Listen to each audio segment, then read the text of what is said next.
morning. Today's devotion comes from Ephesians chapter 2. It starts with the 11th verse. It goes like this. So remember that once you were Gentiles by physical descent, who were called uncircumcised by Jews, who are physically circumcised. At that time you were without Christ. You were aliens rather than citizens of Israel, and strangers to the covenants of God's promise. In this world you had no hope and no God. But now, thanks to Christ Jesus, you were once so far away, have been brought near by the blood of Christ. Christ is our peace. He made both Jews and Gentiles into one group.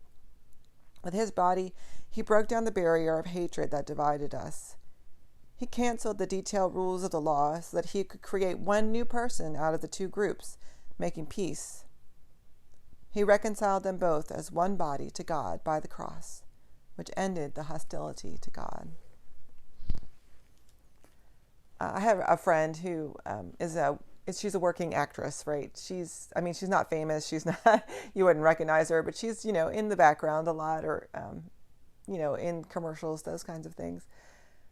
And when she was going to her auditions to start with, she asked her agent what kind of type she was. She said, what kind of type am I? Am I a soccer mom? Am I the cool mom? Am I the hip with it kid? Those kinds of things.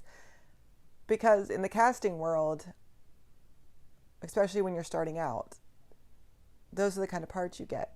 The kind that are your type, the type that you fit, the physical characteristics that you have that fit a certain expectation, the type of person you will play on screen.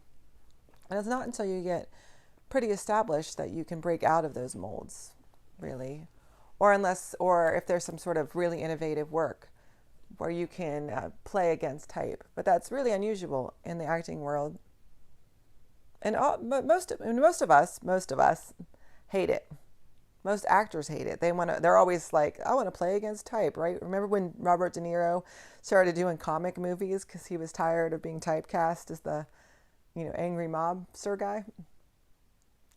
All of us reject labels. We hate labels on ourselves. But we are super quick to put labels on other people. We see people, or we talk to people, and we pigeonhole them. We say, oh, well, they're that type of person. They have blonde hair, so they act in a certain way, or they are really tall, so they must think certain things or act certain ways about things. And it's a way, I think, for us to understand our world, to control the way we can understand things so that we can understand things. Because there's so much difference in information coming at us all the time that it becomes impossible in many ways for us to process all of those differences without putting some sort of category or label on things. But see, the really cool thing about God is that God stretches those labels all the time. God is constantly going in and pulling the boundaries that we set apart and saying, oh, well, you think this? Well, let me show you a little something different or something new. Maybe open up your eyes a little wider. Maybe change your vision just a little so you can see this other possibility about this person that you've labeled or categorized so that you can understand them. Every time we create a fence to keep people out, God knocks that fence over or moves that fence just a little bit. God is constantly changing our understanding of who people are and what category we put them in, and even our understanding of those categories in the first place. Every time we attempt to exclude others, God makes a commitment to us, to them, and expands those boundaries just a little bit.